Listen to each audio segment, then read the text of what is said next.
எல்லாரும் எதுவும் ஏக்கிட்டு தான் தப்பு இருக்க மாதிரி பேசிட்டு இருக்காங்க. நான் மாறணுமா? நான் ஏன் மாறணும்? நான் இன்னும் நான் யாருங்கிறதே கண்டுபிடிக்கல, அதுக்குள்ள நீ மாறுன்றாங்க. இது என்ன பைத்தியக்காரத்தனம்? நான் ஒரு இடத்துக்கு வரதுக்கு முன்னாடி நான் எதுக்குமே லாய்க்கலன்றீங்களே, என்னது இது? சொல்லுங்க, என்னது இது? நான் பிளேடோட புக் படிப்பேன் பார்க் பெஞ்சில் உட்காந்து. நான் ஒன்று சொல்றேன், கேட்டுக்கோங்க.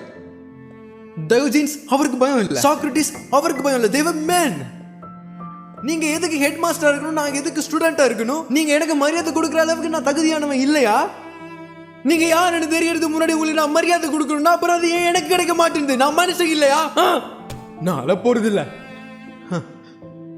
இந்த உலகத்துல எனக்கான இடத்துல நான் கண்டுபிடிப்பேன்.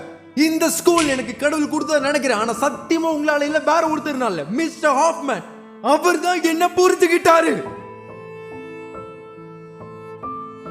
அது மட்டும் இல்லாம அந்த மனுஷன் என்ன நம்பினாரு. கண்டிப்பா ஒரு நாள் இவன் பெரிய ஆளா வருவான்னு சொன்னாரு. ஆனா நீங்க என்ன ஸ்கூலை விட்டு போக சொன்னீங்க. கடைசியா ஒண்ணு சொல்றேன் கேளுங்க, உங்க கடவுளை நான் பார்த்தது இல்ல, பார்க்கவும் விரும்பல.